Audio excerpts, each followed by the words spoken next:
be live.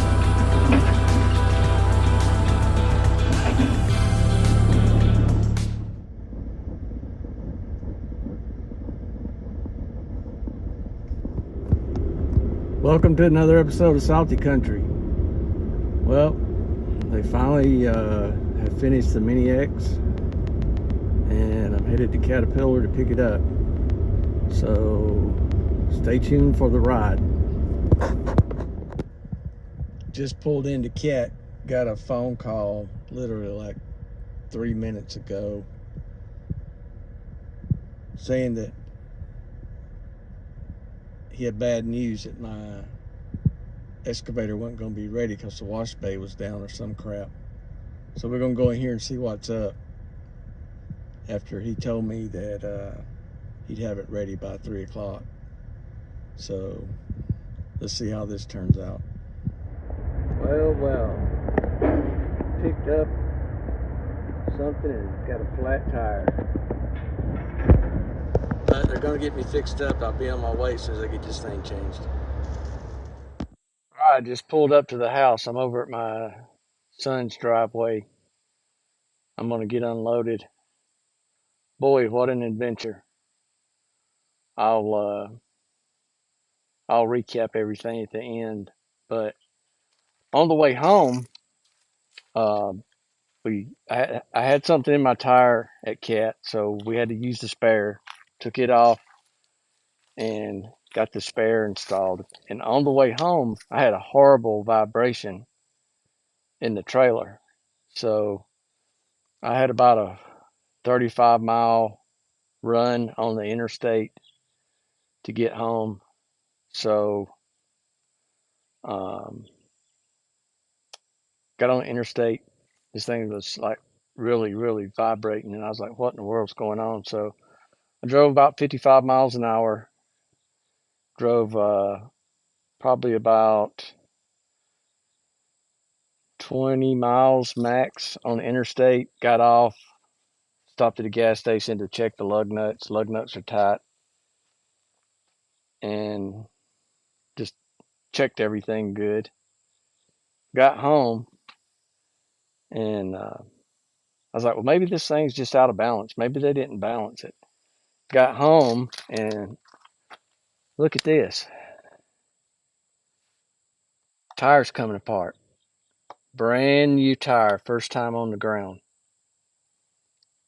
So it was obviously this tire that was causing the vibration.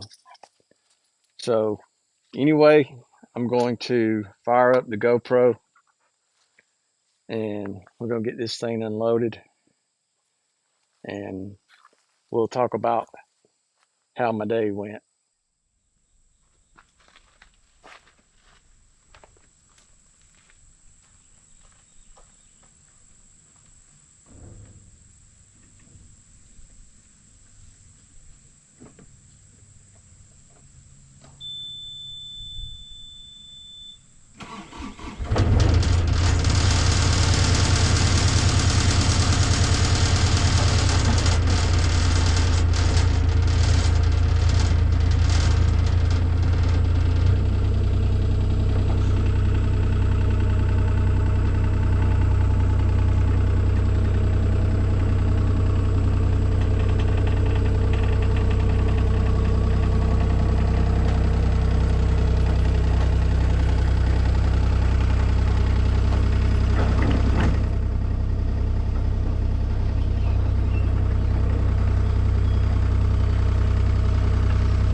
Man, oh man, what an adventure. All right, let me recap this whole scenario. As you've seen in past episodes, the excavator sprung a leak and couldn't figure it out. So I scheduled and dropped it off with Caterpillar. So when I spoke to the service manager, he said, drop it off on a Monday. It'll take us 3 to 4 days to look at it. We're running about 3, 4, or 5 days behind. I said, okay. Well, that was 3 weeks ago today. So anyway, um, I would call and check in with the gentleman, the service manager or service rep, and he would update me. You know, I didn't have a problem with it taking a little bit longer than he told me because I'm out here on the farm and I know that there's folks that make a living with their equipment and their equipment's in the shop and they probably need it back on the job site or wherever as soon as possible. So, with that being said, today's Monday.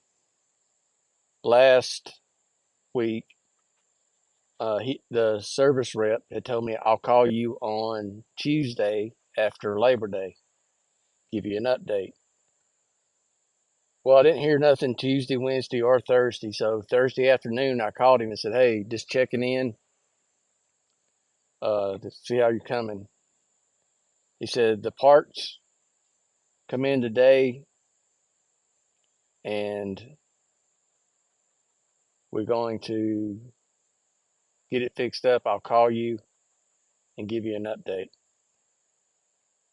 So later on that day, he called me and said, "Hey, your excavator's fixed.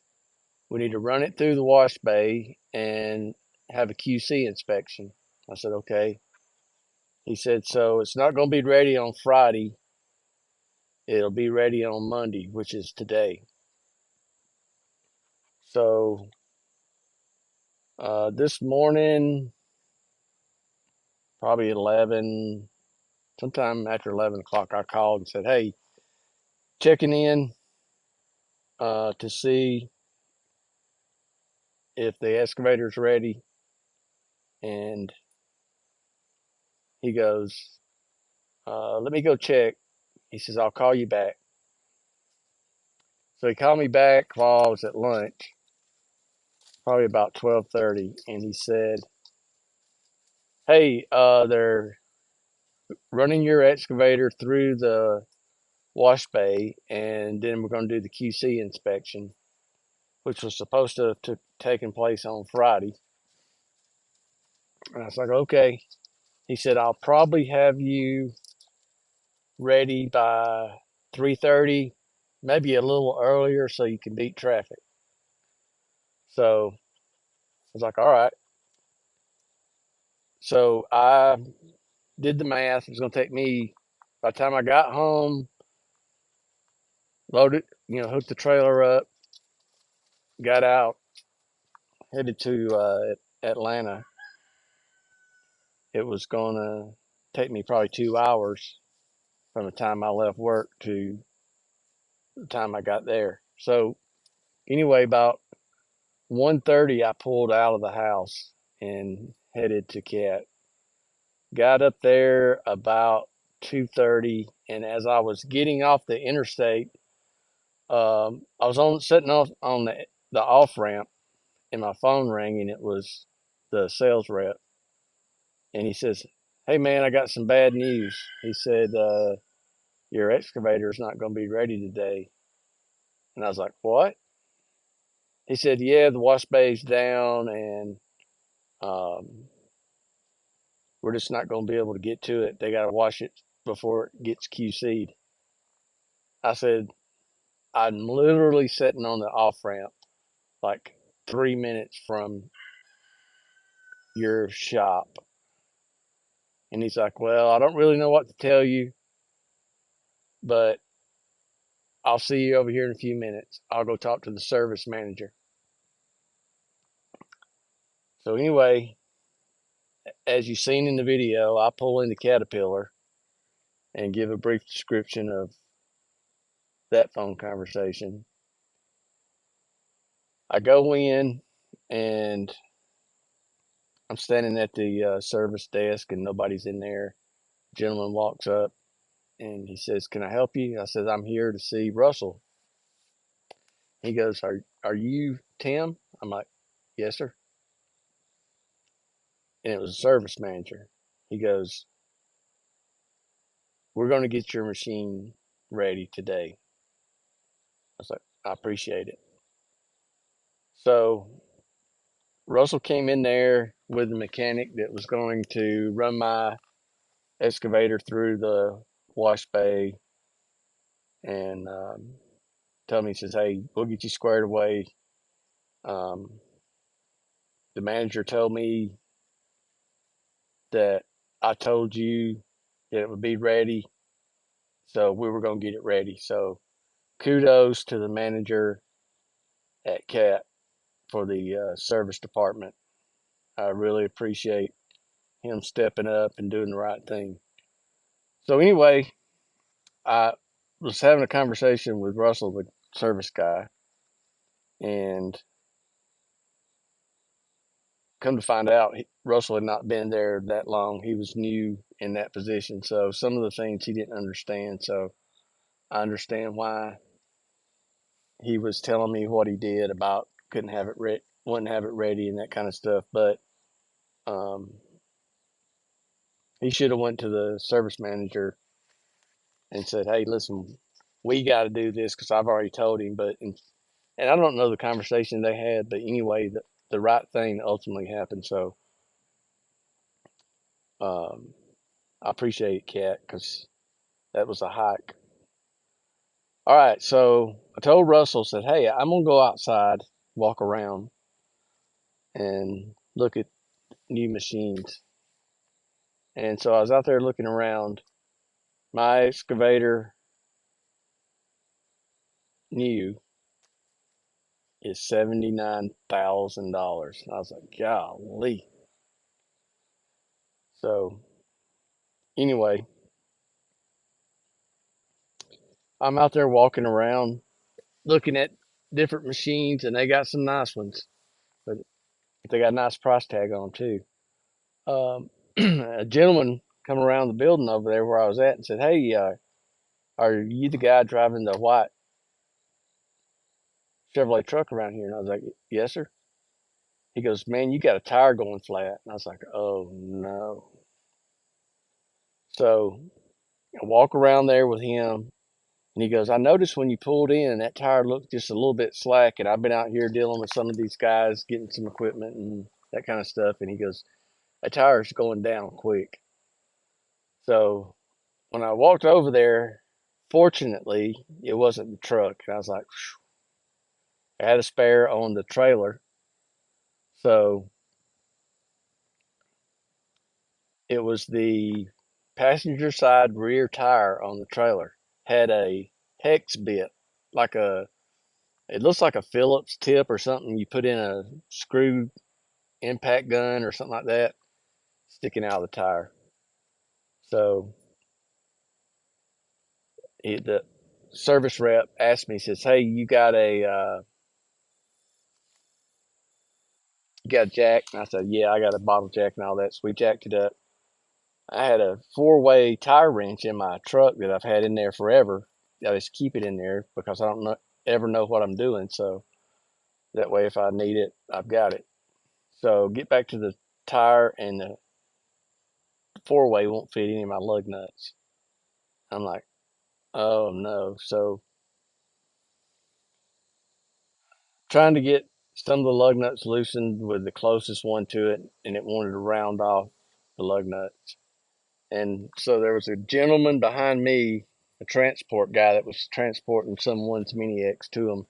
He saw us out there working. He goes, "Hey man," he goes, "I got a impact." And so he went over there and grabbed it. Long story short, we used his impact, got the tire off, got the spare on, and here's the other thing, real quick, about the spare. While me and the salesman are dealing with that, the service rep that I'd been dealing with and some of the guys from the shop came out there and they took the spare off. I've got a couple complaints about Stryker. The trailer's a great trailer. No complaints about the trailer quality at all. But I got a couple gripes that they need to correct. All right, so we walked over to the spare tire, and I never thought about this. The threads on the bolts that were holding the spare on were that far past the nut. And I'm like, crap, you can't get a lug wrench on that to even get the tire off. So they went in while we were taking the tire off. The service rep went in, got it, grabbed one of the mechanics. They come out there with an impact and a deep well socket and took the spare off for me and got it ready. So we got the tire on. Kudos to all those guys at CAT. Um, they end up making what I thought was going to be a really bad day a really good day. Them guys jumped in and helped me out. So I'm out there about to load the excavator. The gentleman that let me borrow the impact, he was behind me loading a Mini X to transport it for somebody. So I wanted to let him get finished and kind of get out of my way, so I had plenty of room. All right. So I'm sitting out there, and the sales rep come back out there, and he goes, Mr. Prater, he says, I pulled your bill up and it was $2,200. And I told the service manager, this ain't right. You got to fix it.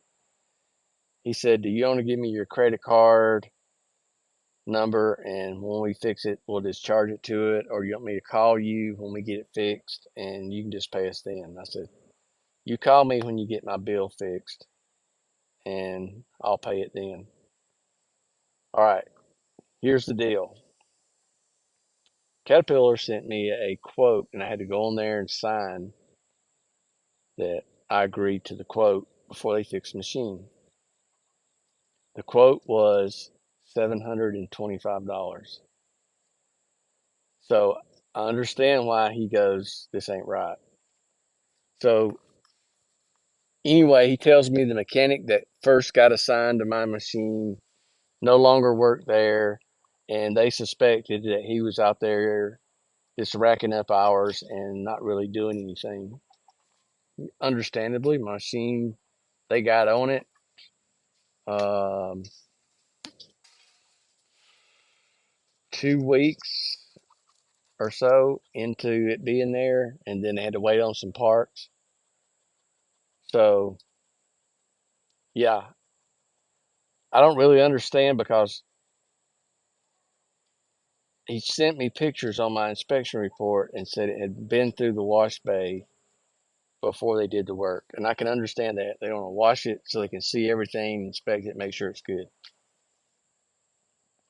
And then once they do the work, they want to run it back through the wash bay, get any hydraulic fluid, that kind of stuff, get it out of the machine, get it cleaned up so it's not a fire hazard or anything like that. So anyway, he's going to fix the bill and call me. I said, I'm fine with paying some time for the wash bay, but um, yeah, I'm not good with $2,200. So I feel confident that Caterpillar will do the right thing. I uh, I really hope so. I don't have any doubts that they won't. So anyway, uh, I get home, or I get on the road, I should say, and I got a horrible vibration with the trailer. And I'm like, what in the world is, I was like, is the spare not balanced or what? I mean, the panel on the side panel on the excavator shaking. That's how bad the vibration was. And I'm like, golly. So I drove down the interstate for a little way. I was only going between 50 and 55 miles an hour at the time because it's actually shaking the truck. And I'm like, golly, this is something ain't right. So I'm looking in the mirrors. The tires look fine. Nothing seems to be going on with them. So I get off the interstate, pull into a gas station, check the lug nuts because I thought maybe, hey, maybe the impact didn't tighten the lug nuts tight enough or something like that, or maybe it's just a tire out of balance. Everything was good to go. So I get back on the interstate and just take my time coming home. Whole time, vibration. So I shared when I got in to my son's driveway, was unloading. The spare tire hit the ground for the first time today, and the freaking thing was coming apart on the way home. Right out of the gate, it was something was wrong with that tire. I don't know if it had a high spot in it or something, but right out of the gate, I had a vibration. So anyway, um, I thought I was going to be buying one new tire. Now I'm going to be buying two new tires. So here's my two problems that I want to address with Stryker trailer that they need to fix so that somebody on the side of the road don't have a horrible issue. Number one, the spare tire bolts need to be short enough, no more than maybe a quarter inch of thread sticking out past the lug nuts on the spare so that you can use a tire tool to get the spare off the trailer. I didn't think to have put my toolbox in the truck. I don't even know that I would have had a deep well socket deep enough to even get it off. So anyway, that's the first thing you need to fix, Stryker, is cut them bolts off to where somebody can use a lug wrench and get them off. Second problem, the tires on this trailer seem to be pieces of crap. Um, with me putting the spare on the ground the first time today and it coming all to pieces, um, I just that's not a good quality tire. I had the same issue with the boat. I bought some tires and headed out to Florida for the summer. Got 30, 45 minutes from the house, tire exploded. Brand new tires. So I know it's not Stryker's fault, but they need to. I don't know if they get any other complaints about tire quality, but they need to address this with the manufacturer. This trailer, um, this trip with the excavator going to Atlanta and back home is the furthest this trailer has been since I owned it. So it's only 40 something miles up there. And so 3 weeks ago, I hauled it up there flawlessly, dropped it off, drove back home, unhooked it. Me and my son went and picked up an entry gate for the farm, and it was up just through some country roads, 35, 45 mile an hour. Gate panels only weigh like 375 pounds a piece, so it was nothing. The trailer didn't even know it was on it.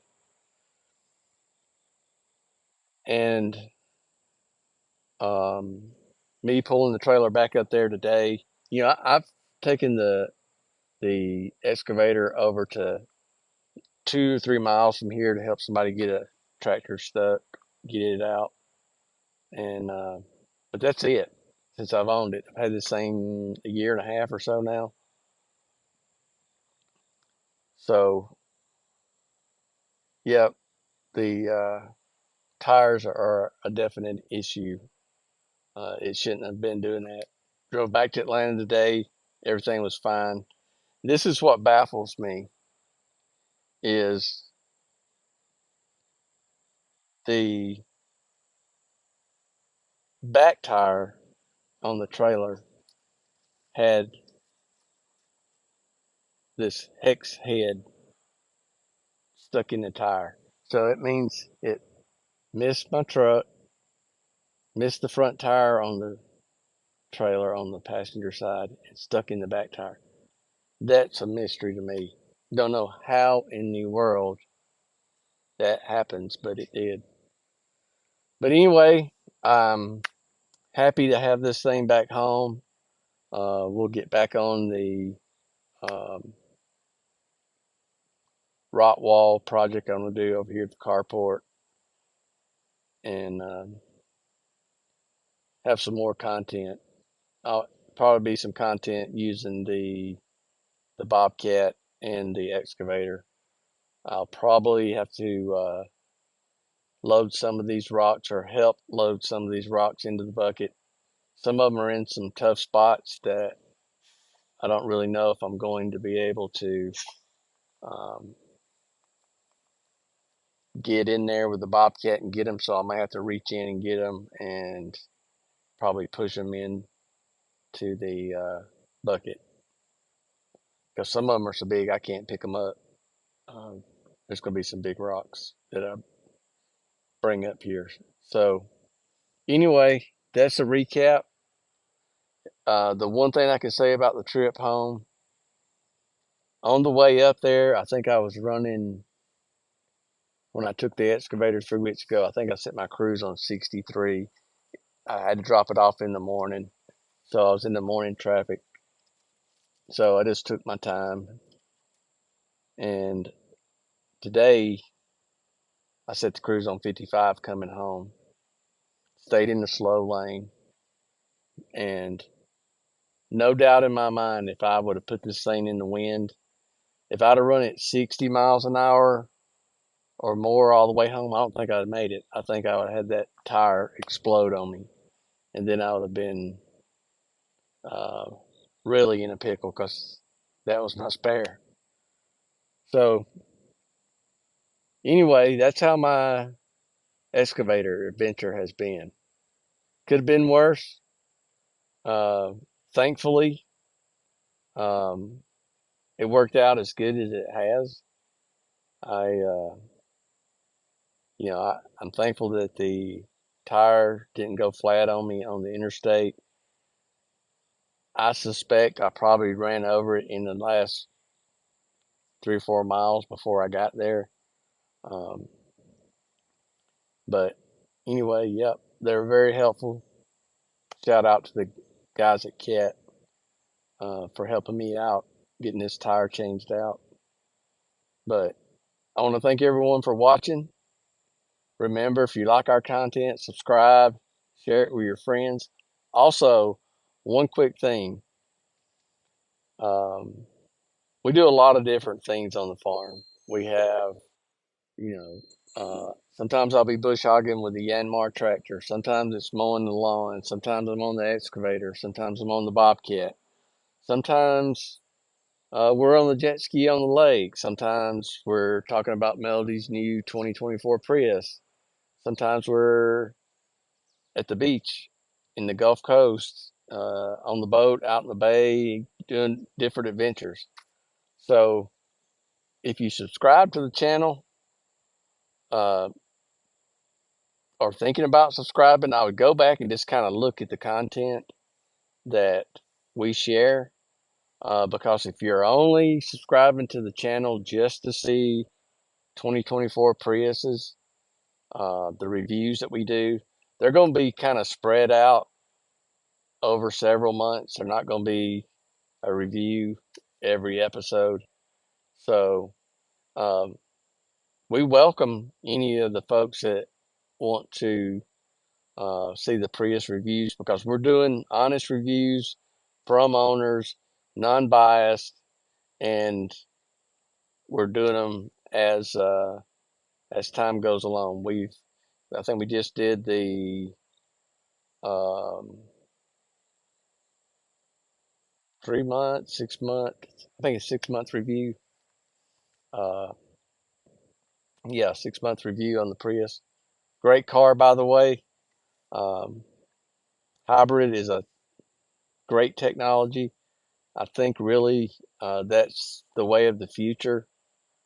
You don't have to. It doesn't require any charging. A lot of people don't understand hybrids. They think you got to plug them up, and don't understand that the engine charges your battery, and it never has to be plugged up. Yeah, they got plug-in versions, and they got EV versions that are all electric, but they got plug-in hybrids like the Prius that'll go 30 something miles totally on electric before the engine even kicks on.